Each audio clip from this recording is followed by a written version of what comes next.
Welcome to Smash Average Property. Today I'm speaking with my incredible wife Renee de Jong, talking about our Airbnb journey so far, how we got started, what we're currently up to and what our end goals are.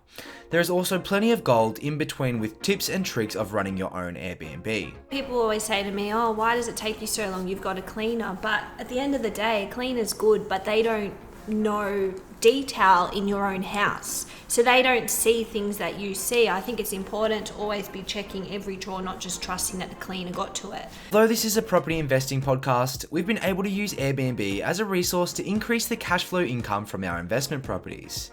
If you have some flexibility and time to run a side business, Airbnb could be an ideal way for you to do the same. As always, seek your own professional financial, legal and property investing advice for your current situation. Everything we talk about is just our opinion and general in nature and should never be considered as personal advice. So without any further ado, let's get house hunting with Renee. Renee de Jong, welcome to Smash Average Property. Thanks for having me. So today's episode is going to be focused on about our journey with Airbnb and sort of what our background story around that was and what made us think about it in the first place and sort of where we're at and where we want to go in the future. We also want to talk about a few things about some of the constraints and inviting strangers into your home and some of the setbacks and things that you should think about before setting up an Airbnb and how much time constraint it does have on you and everything else as well. So the good and the bad and what our goals are there. So I think first and foremost, Renee, do you want to talk to us a little bit about that first time we stayed in an Airbnb? Yeah, so it was our first time. We never, in the back of our head, wanted to do an Airbnb, but we thought we'd give it a go and stay somewhere.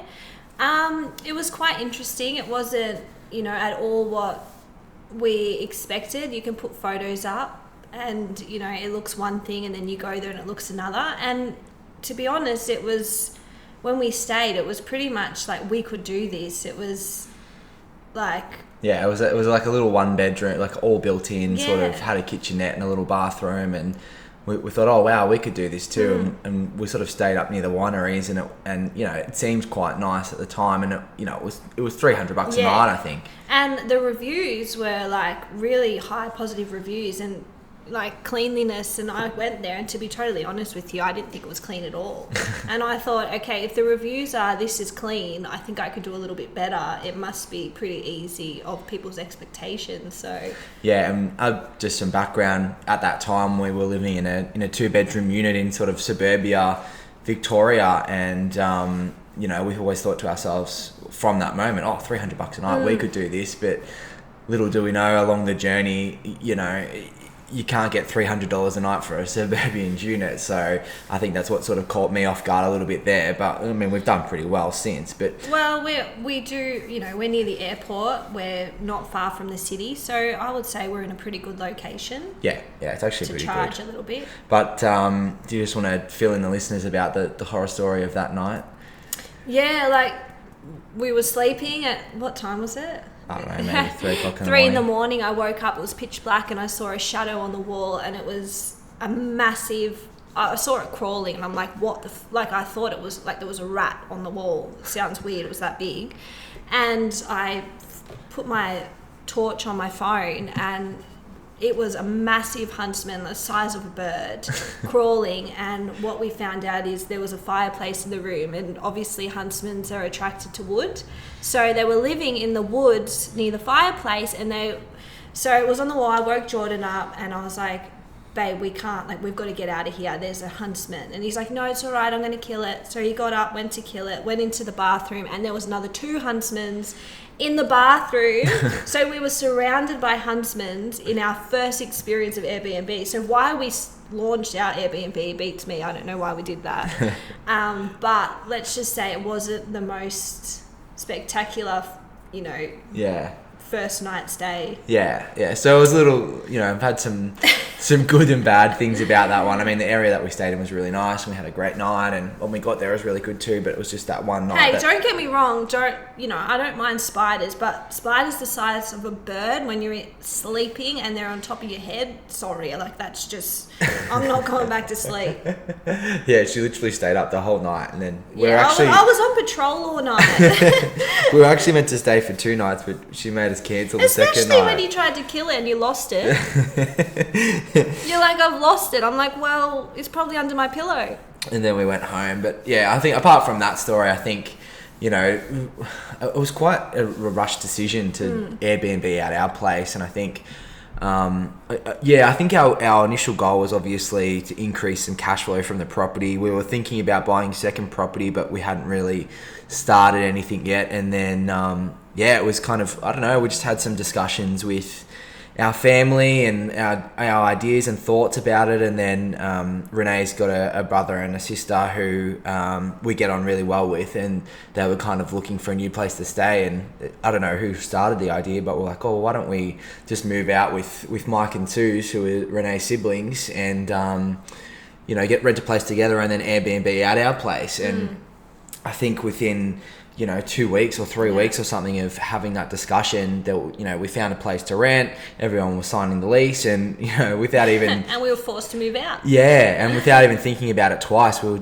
pretty much forced to move out and have. We even had a booking. Yeah, before we moved out. That's we put it right. up and we had a booking, so we're like, now we really have to get out. Yeah, so I think when we're talking, goal versus expectation, our initial goal was obviously a bit of an adventure, increase in cash flow, see what sort of returns we'd get out of it. I think, as I was saying before, I think my expectation was we were going to get $300 a night, and it was going to pay for itself. One week of the month, it was going to pay all of its expenses. So, and I think the reality really is, our average nightly stay is about $110. So still much better than just typically renting it out. But that obviously is all dependent on our occupancy rate, which has been about 88% since we started, really. So it hasn't been that bad.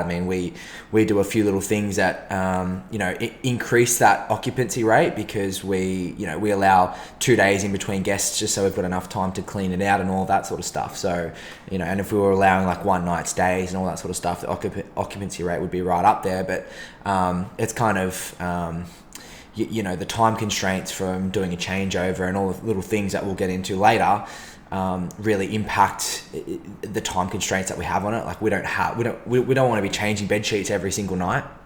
So I think that's... I don't. Yeah, exactly. So I think there's some things that you can do there to make it a little bit more efficient. But from the initial get-go, we moved out, and then we took hardly any furniture. Like we took our bed frame and our bed, but then I think that was pretty much it. We left everything in the house, so that made it easy. Yeah. It was easy to start with, but then when we moved into the new house, we kind of just looked at each other and were like, what have we done? Like, we don't have any of our worldly possessions now. Like we moved into our original place 3 years prior when we first got married, and it was kind of like we just felt empty because we had left all of our possessions behind. But it was good financially because we didn't have to buy anything. Yeah, we didn't have to buy anything. And I think the biggest fear for Renee and I was inviting strangers into our home. Like, it felt like, I don't know, it was a weird feeling. Yeah, using my fridge, using our toilet. That's our toilet. Yeah. Did it freak you out a little? For sure. I actually didn't know what to expect. I thought, what's this going to be like, having random strangers? But, at the end of the day, we're all the same, so it wasn't so bad. Yeah. We've actually had really good guests, great respect. We've had a few that have been a bit of a journey and lessons learned, but from the get-go of starting it, it's been very positive. Yeah, we've had a couple of... We haven't had any damages or... No damages. We've walked up to the house a couple of times, and a few oily fingerprints and, cooking on the stovetop. Like, why do people have to cook? Yeah. They splash oil everywhere. They just don't see it. They don't know how to clean it up. When I get there, I know they've cooked, even when they've tried to keep it clean. But I guess that's what self-contained, like, that's what we offer. Yeah, and I think you get a caliber of different people too. Like, sometimes we'll rock up and the house will just be filthy, wet towels in the living room floor, and stuff everywhere, food crumbs all over the house. It's like a crime scene, a food crime scene. Yeah, and then other times we'll rock up and, spotless. Everything will be perfectly washed and folded away, and the house will be just spotless. So you can't ever pick what the type of person is going to be that's staying in your place. But never, like, we're in tears kind of thing. Yeah. We've always had, a few towels on the floor, but it's not worth closing the whole thing down. Like, Yeah. it's still great. Yeah, exactly. And then, I mean, I think the next biggest thing that people don't really consider is the time constraints. I mean, we self-manage the whole thing together, and that does put a lot of pressure on us. That's why we don't sort of do that nightly changeover, because otherwise it's pretty much a full-time job. And, I think we didn't realise how much time it would take. Like, Renee's a really big clean freak. Like, she loves everything spotless, so we get a cleaner in like for 2 or 3 hours every time between stays, but we'll be doing 2 or 3 or 4 hours beforehand. Then the cleaner will come in, then an hour or two after as well, just to do those sort of final touches. It's all in the detail. I think that if I'm staying in an Airbnb, what do I see? What's the comfort that what's the standard of living that I want to, you go to a 5-star hotel and it's perfect. The sheets are perfect. There's no dust. Everything's clean. People are staying in your home, basically as a hotel. So they want to be comfortable from the moment they walk in. So I think it might take an extra 2 hours of your time, an extra few hours or whatever it is, but those people are coming in and they need to be comfortable from start to finish. Yeah. And feel like it's their own home, really. Yeah, exactly. So I mean, that was we originally started having day handovers. So someone would check out at 11 o'clock in the morning, and then someone else would check in at 3 o'clock that afternoon. And crazy. To only have those 4 hours in between stays was just ridiculous. I think it would be fine if it was your only job or full-time job, but for me, I run a business. So that's why I said to George, basically, that 2 days is good, because the first day was washing the sheets, cleaner goes in, and then the next day, at night after work, I could potter, I could make sure it was all perfect, and then guests would check in the day after that. So it took away the stress. You never know what you could see after someone stays in your house. You might need 2 days. It might be an absolute pigsty. So you always need to prepare for the worst and not think, a few hours changeover is going to get everything done. Yeah. Like cleaners might cancel on you. There might be something broken. Your lights might shut out. Whatever it is, you need to always have at least a full day to prepare.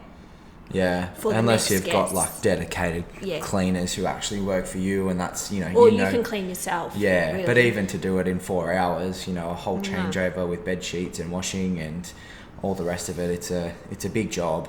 And then I think onto that as well, the type of people that you're trying to host in your Airbnb is critical for that as well, because I mean, we're lucky enough to sort of live near the airport, as Renee was saying before, and we get a lot of pilots and that sort of staying with us. So they're quite tidy and neat and clean, and like everything sort of perfect. So having that sort of listing positioning, so whether you're in suburbia, you got to make sure that there's actually demand for people who want to stay there. Just because you've got a house in a nice suburban area, are there people coming to work in that area? I mean, the two biggest thing is a tourist destination or a working class area, really, that I can see. If you're just in the middle of suburbia, in the middle of nowhere, I don't know if there's going to be too much demand, or consistent demand throughout the year to host those type of people. And then on top of that as well, if you're in a tourist destination,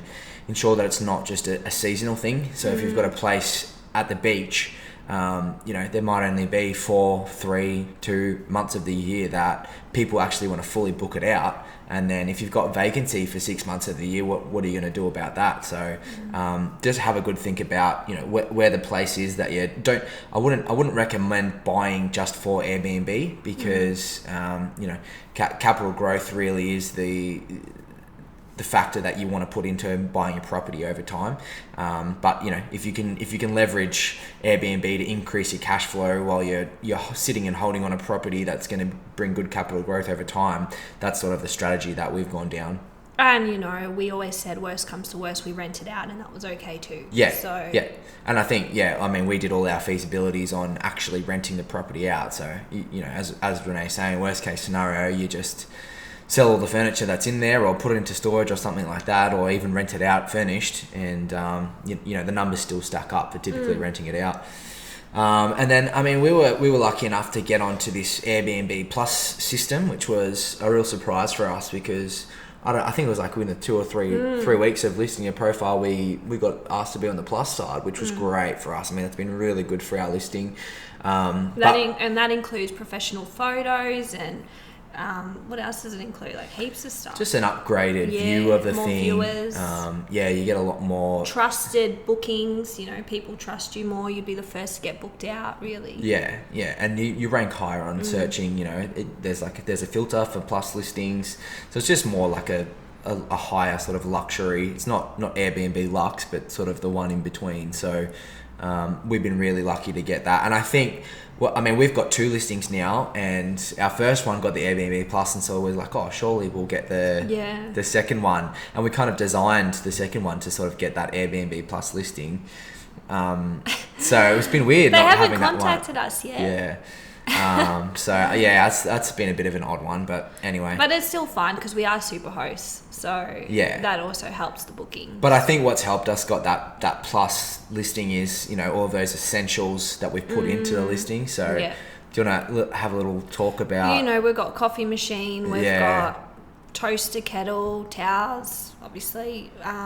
You know, I put little toiletries, like you're staying at a hotel, fresh sheets, beautiful doona, comfy couch, outdoor area, outdoor couch, you know, like shower, shampoo, conditioner, in the shower, just all the essential dishwasher, cooking items, cooking, and even in the fridge when guests check in, we make sure we have, you know, fresh water there that they can drink from, and we have, you know, milk, and, you know, salt, pepper, making sure that we've got, like you said, if guests were to stay there for how long was it before going to the supermarket, we provided. Yeah, I think the most interesting thing that I heard is, you know, make sure that they don't have to go to the supermarket within the first 24 hours. You know, they can rock up to the house, they've got something nice to eat, they've got some water to drink, and can make themselves a coffee or a tea. And always having tea, you know, nothing like a nice cup of tea. Because if you have someone check in at, you know, 1 o'clock in the morning,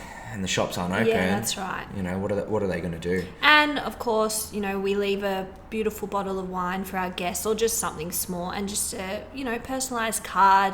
Thank you for staying with us, and why they're there, and which makes it, you know, special for them. Even down to you know, the sheets. Like, I think that's probably one of the biggest things that we've sort of thought about is, you know, Renee wanted these 500 thread, which isn't even 500 that good. thread count sheets, and I'm just like, why can't we just buy $10 ones from Kmart? Because $10 ones last one person. So it's really getting down to those. Do you want to sleep on the $10 ones? Do you? We'll swap ours around. So yeah, I think it's, you know, getting down to that really good quality stuff helps you boost your listing and give you those good reviews. And I think also too that sort of, you know, as we were saying before, if someone checks in at 1 o'clock at night, you don't want to be having to give them the keys. And so we've got this whole automated check-in system. It's got a camera doorbell, so they can ring the doorbell and I can answer them from the camera and make sure they're all, you know, happy and checked in and everything like that. And then we've got a keypad that opens the front door as well. So I think all that sort of feeds into, you know, automation and the accessibility. You know, some people that have checked in at, you know, 7 o'clock in the morning, they've just gotten off a 18-hour flight and they don't really want to see people. They just want to jump into bed, or, you know, make themselves a coffee or something. So, you know, that's just how it is. You just have that automated check-in process. So, I mean, why don't you talk to us about cleaning tips, essential things for cleaning that you think are really good? I mean, you even getting to the point of rolling off, you know, the hairs on the sheets. Yeah, like I say, people always say to me, oh, why does it take you so long? You've got a cleaner. But at the end of the day, a cleaner's good, but they don't know detail in your own house. So they don't see things that you see. I think it's important to always be checking every drawer, not just trusting that the cleaner got to it. You know, under the couch, did they check it? Is there crumbs? I mean, you can tell them these things, but it may be missed. You know, even sheets. Last thing you want is jumping in someone else's bed or a hotel and you find, you know, a hair strand in your bed. to me, that's just gross. Like, that's a review right there. So just checking if it needs to be rolled out, you know, it sounds a bit fussy, but at the end of the day, you are running a business, so it really is important to check these things.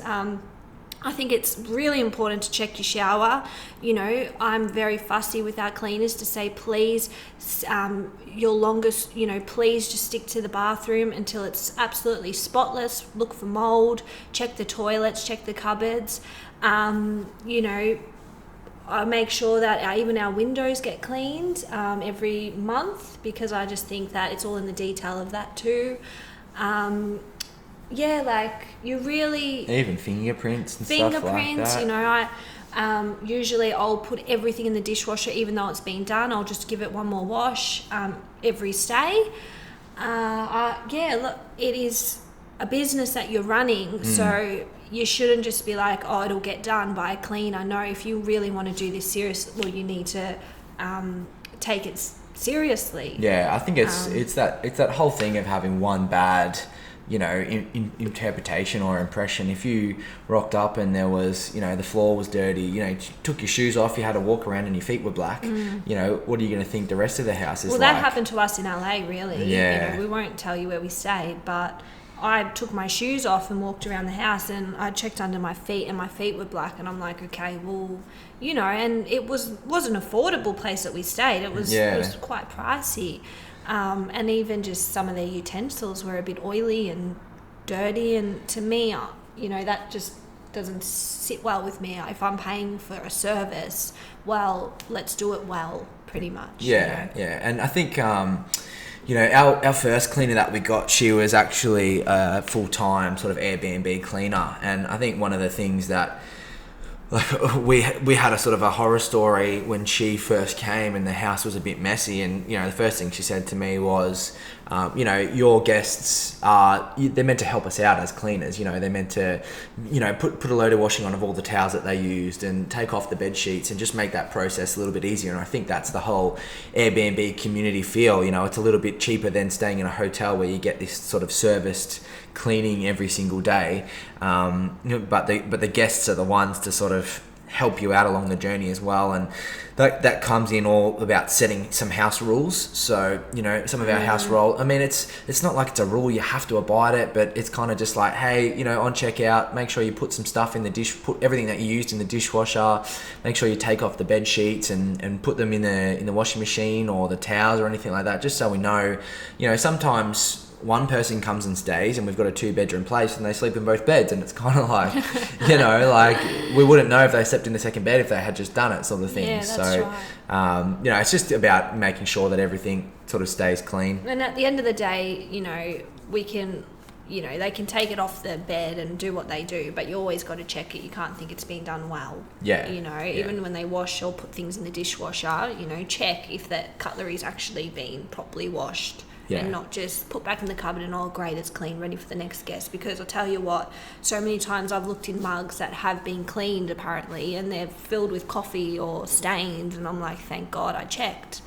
Yeah. So. Yeah, and I think, you know, check, will ya? No.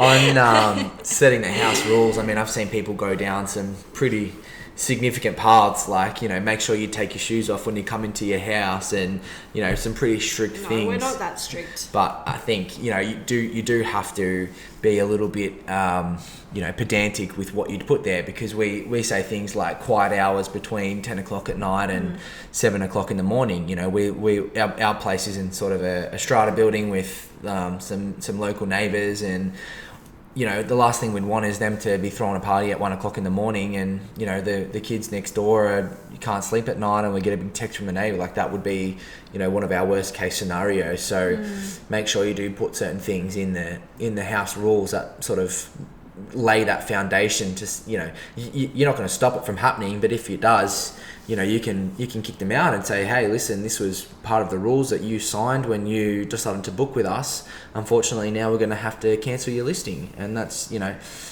at least that protects you a little bit from some of the disaster stories that can happen.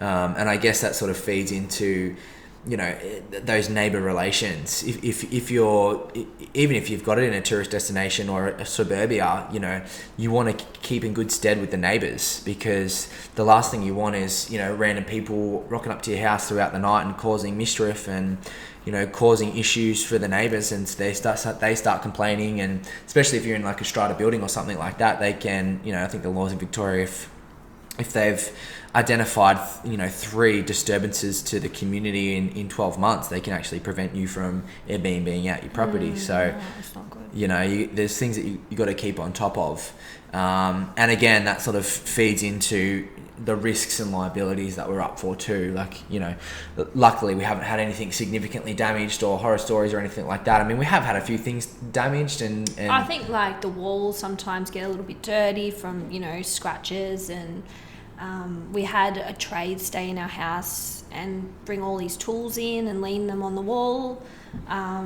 with all mud, and you can imagine the rest. And then, obviously we've had a couple of glasses smashed, and, our toilet scrubbers obviously overused and snapped in half. Hey, at least they were clean. Yeah, exactly. So, there are a few things that you got to prepare yourself for, because things are going to get broken, things are going to get smashed, and no one's going to, whether it's an accident or not, you got to prepare for those things, and just understand that, we've been doing it for 9 months now, and we're at the point where we need to. I mean, we've got 4 sets of sheets, so we change them over all the time, but even those 4 sets of sheets now need to be replaced again. So we've got a few more than 4. But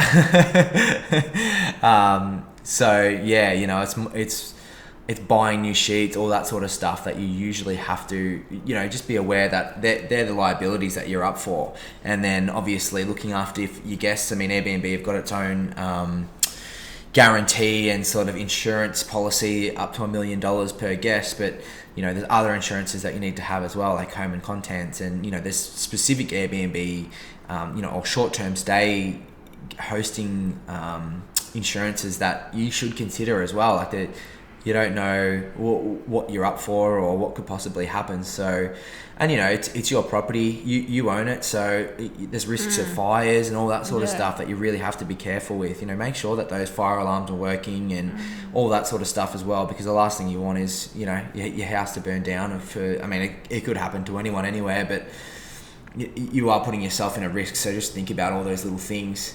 So we have 2 horror stories that we probably want to talk about. The first one, we had a group of backpackers come and stay my goodness me.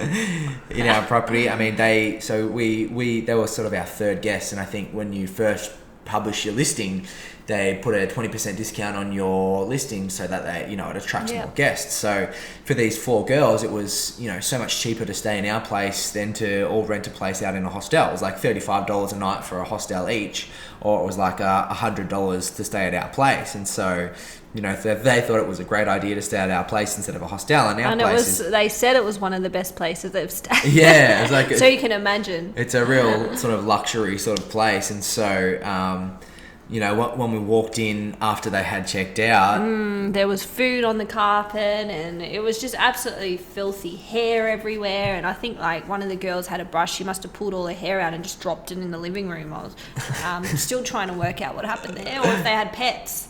I don't know. You know what? Like, it wasn't the best thing, pretty much like to have your 3rd guest be like that. It was a bit disheartening. But it did teach us a lot. It taught us not to reduce our prices so cheap, and I guess now that we've been doing it for a while, we know we kind of know who our guests are. Like, we know when someone's going to book, okay, they actually look. You just know. If there's 4 girls coming from another country and they're traveling and they've been staying in hostels, you know where that's headed. And when a pilot's going to stay in your house and they're there just for professional purposes, you know where that's headed. It was a horror story, but it also taught us. I think, it wasn't a worst case scenario sort of thing, and we sort of did learn to understand who the people are that are staying with and why they're coming to stay and what's their, why do they want to stay? What's their, interpretation of staying at our place? What do they want to get out of it? And I guess not just rushing your booking because you're desperate for one, because that desperate booking could lead into a disaster, really. To be patient and get the right people to stay in your house. Yeah. Not just accepting everyone just because, yeah, exactly. And then our second one is we had some, so these guys from Adelaide, this couple from Adelaide were flying in for their sister's 19th birthday, and their sister lived around the corner. And, they looked pretty mature on their photo, and they were like, oh, we're just coming down for the weekend. We thought maybe it was just like a family birthday or something like that. But obviously it was a planned big weekend out in the city. And, our doorbell, I remember that the first night they checked in, our doorbell started going off at 4 o'clock in the morning, 5 o'clock in the morning, and all of a sudden there was instead of 2 people coming to stay, there was 5 or 6. Yeah, 5 or 6 people coming through the door, and they all had alcohol in their hand, and they weren't just staying to go; they were staying to party. Yeah, in our house. Yeah, and I think that sort of just we were actually away in Sydney at the time, and that sort of really threw us off guard. We were a bit stressed about what to do there, but. It's one of those things where you just never know who's coming into your property and all that sort of stuff. And I think that sort of triggered us now to say, oh, well, if someone's coming down for a birthday weekend, a young birthday weekend, what are their interpretations for the house? What are they planning to do with the house? Who is actually staying at the house? We say in our house rules, if you don't disclose, a third or fourth person staying, it's going to be an extra $50 per night, because at least that gives them some incentive to say, hey, we actually do have 4 people coming to stay, instead of just booking for one person. Like they do have to fill in and the details. It's the worst, because you think a couple's staying and then you realize there's 5 or 6 and they're using all the beds, and you hadn't prepared for that. You hadn't prepared the cleaners for that, because you think there's only a couple staying in the one bed. So, and I guess from that, we didn't open up the weekend stay. It was, we then limited how long you could stay in our house for. Yeah. So we don't just get Friday, Saturday, Sunday stays, which most of those people do come to party. Yeah. But we say, no, you need to stay for minimum, what's our minimum?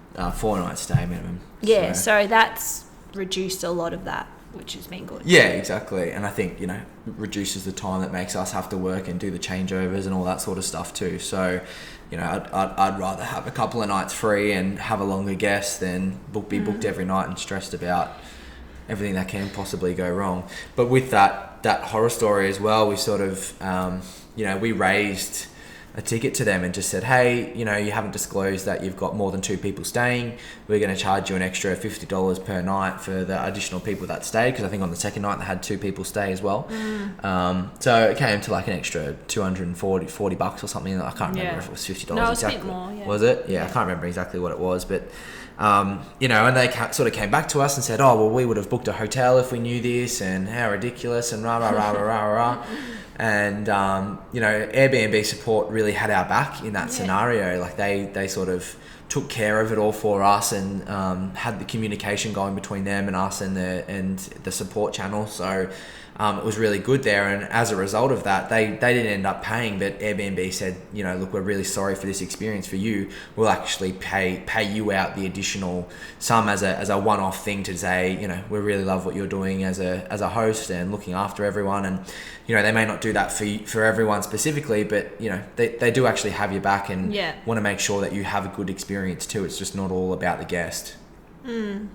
And because of that, I think it's so essential to sort of keep all of the payments and the communication within the app, because that then support can go through your communication history and see how many people they've selected and what are their interpretations for coming, and why they're coming and who they're inviting, and all that back and forth between and you. And you'd be under their insurance too, really, wouldn't you? Yeah, exactly. And you can see they can see that you've been nice to them and you've said, hey, we've just realized that you've had additional guests. This is, these were the terms and conditions. They can see that you're being fair and be on your side from it all. It's not like you're being mean or trying to get extra money out of them. It's a legit thing, and I think they appreciate that so much more. Yeah. And then obviously the payments as well, because they deal with all the payments and all the transactions and all the transfers and everything like that. And that whole system is so streamlined.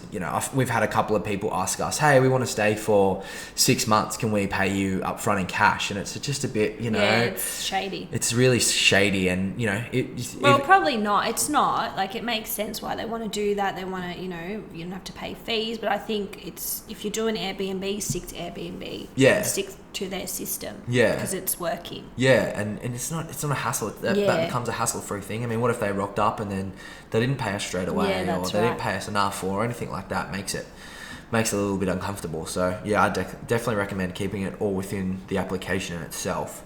And I think pricing's another huge thing as well. Like, get it right from the beginning. As I said before, you get it pushed on that sort of 20%. I mean, you can choose to go on the discount or not when you first start, but I think it's a really good thing because they sort of pump your listing a little bit as well, and get some of those initial bookings with some good reviews. We got a great booking. Our first booking was, 3 months? Or was that too long? Nah, I think it was about 6 weeks. Oh, okay, but then they came back again. Oh, yeah, that's right. They did, actually. Yeah, so our first booking was a couple it was a long time ago. Yeah, our first booking. It was a great stay. Yeah, it was perfect. A great stay. They were a local who just finished building their house and had some issues with it, so the builder had to go back in there and fix a few things up for 6 weeks or something like that until they came and stayed with us. Yeah, so that was a really good one as well. But yeah, you're not going to get those sort of bookings if you're overpriced, or you kind of want to attract those sort of people who are coming for work or coming for certain conditions, and not have that sort of $400 a night, unless you're in a tourist destination or whatever, but overpriced for a specific reason, you know what I mean? So yeah, just make sure you get that pricing right from the start, because if you don't, then you're going to get less bookings, which means you're going to get less reviews, and people might complain that the pricing was too much. Value for money. That's actually a star rating for whenever on reviews. So you want to make sure that you're getting 5-star for everything, because these days and age, we all live in this review era, and if you've got a bad review, it hinders everything moving forward.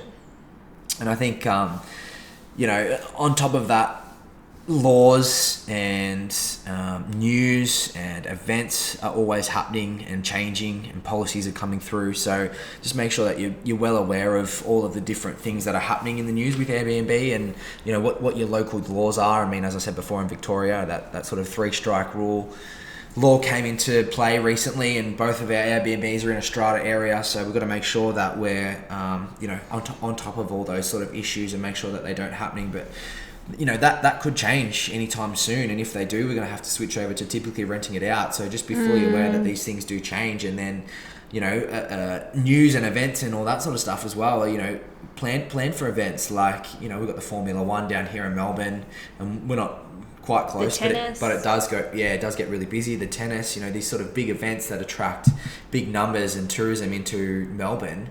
You can counter for these things and bump up the price, because there's going to be much more demand for it. So, always stay on top of it. Don't just set and forget. Make sure that you're well aware of all the things that could possibly change. And that's just all part of being an active investor, I guess, and that's the route that we've gone down. It's not passive investing where we just sit and hold and rented it out. We're actively, investing our time into the property. So, that increases cash flow, but you got to keep on top of it in other ways too. But yeah, do know that it does have some life interruptions as well. So we're currently Christmas 2019, and we've got someone checking out tomorrow, and then someone else checks in a couple of days later, and that's sort of been annoying for us because we couldn't have gone away this Christmas period. Well, New Year's Eve, really. Yeah, like New Year's Eve is in the middle of all of that. So we were planning to go away for a couple of days, but we've really got to plan a travel around these stays now. And I mean, we really could just block out all the time and just cop it on the chin for a while and go away in our own time. But these sort of big holiday periods, you really have got to plan strategically for this sort of life interruption. You know, we're on holidays. We could be at the beach tomorrow, but no, we're going to be cleaning for an Airbnb. So you've got to just really... Yeah, but, you know, there's a good and a bad. You're cleaning for the Airbnb, but then let's see the good, that we actually do have someone staying for a long time. Yeah. So we don't have to focus on it for, you know... Yeah, well, the person checking in staying for 3 months. So it's not like... It might be a headache now and a pain now, but then we don't have to worry about it for 3 months. So it just makes that time so much easier. And then finally, I would just, you know, the final 3 things I would recommend is optimize, automate, and outsource. So make sure you optimize your listing all the time. Make sure you've got good quality photos and, you know, key pieces of furniture that stand out in your photos, and, you know, your communication's always optimized. You can have all these sort of saved messages with communication about, you know, I've got like 4 main messages that we send to every guest, you know, 3 days before they check in, the day after they check in, the day before they check out, and a couple of days after they check out. And you can sort of save those messages, just optimize everything for you, and then automate as much as possible on top of that. So, you know, that automatic check-in has been such a savior for us, because, you know, we both work full-time jobs. So if someone wants to check in at 2:00 in the afternoon and I'm in a meeting, I'm not going to be there to meet them with the keys. And that's why that sort of automated check-in has just been such a God save. I don't think, you know, we don't even really think about check-in, do we, really? No. It's not even at the back of our heads. No, it's all done. Yeah, we don't even appreciate it as much as we do, really, to be honest. And then outsource as much as possible too. I mean, you can go to the extreme where you pay 20% for a property manager to do absolutely everything for you. They'll talk to your guests and organise the cleaning and do everything, but, you know, at a 20% fee as well. So it does take a lot off the top. If you're going to make money in between, you know, how much you're actually making from the guests and paying that out, I don't know. But, you know, we outsource most of the cleaning, all of the hard cleaning, so we're not slaving away all the time. But yeah, outsource as much as you can, because the less time you're dedicated to it, which will just make you more, you know, upset that you have to do it, you just get other people to do it. So yeah, I mean, for us, it's been a great journey. We're planning to do another one next year. Yeah. We're looking forward to, you know, furnishing it out and designing it and all that sort of stuff. I think we've got it down packed pretty much now. Yeah, we're just looking for a new area. Yeah, so we've got to try and find a different area. I don't want to have everything so close to each other, I think. Yeah, but definitely the same theme, the townhouse look with the 2-bedroom and kitchen near a train station, maybe near a funky cafe. Yeah, it doesn't need to be too close to the airport. Yeah.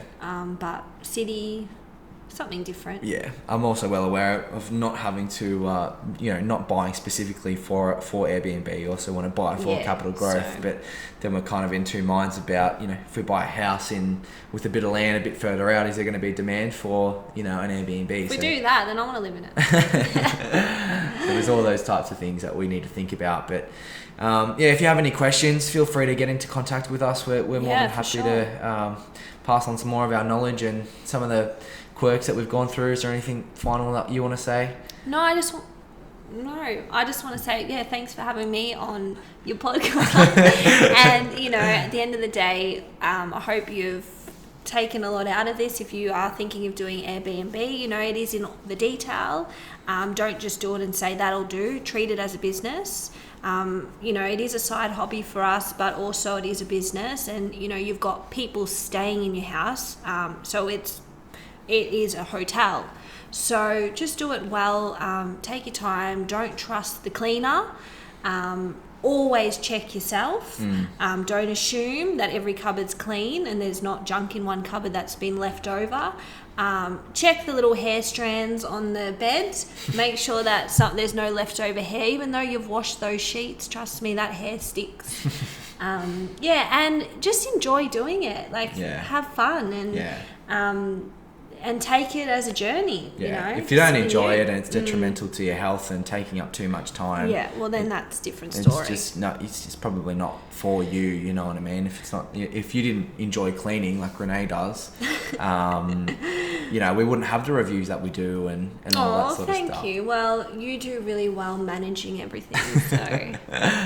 So anyway, thanks again, guys, for listening, and get in contact if you've got any more further questions. As discussed at the end of the podcast, please feel free to reach out. You can contact us on any of the social platforms or over at jordandejong.com. Also, if you're after a more detailed breakdown on our financial and occupancy figures, I have a whole YouTube video dedicated to that walks through the numbers. I'll leave it in the notes section of the podcast. I'm always looking for more guests to come onto the show. If you're under 30 and have one or more investment properties, whether it's good, bad, or ugly, I would love to talk to you about it. The main focus is to help other soon-to-be young investors with tips and tricks along the journey. Learn from the mistakes that we have made and ignite the fire to set themselves up financially for the rest of their lives. If you're interested in sharing your story, you can go to jordandejong.com/podcasts, where there's a podcast inquiry button at the top that will guide you through the next steps. If you're keen for more content like this, make sure you subscribe and please leave us a review with any feedback for future podcasts. And until next time, happy house hunting.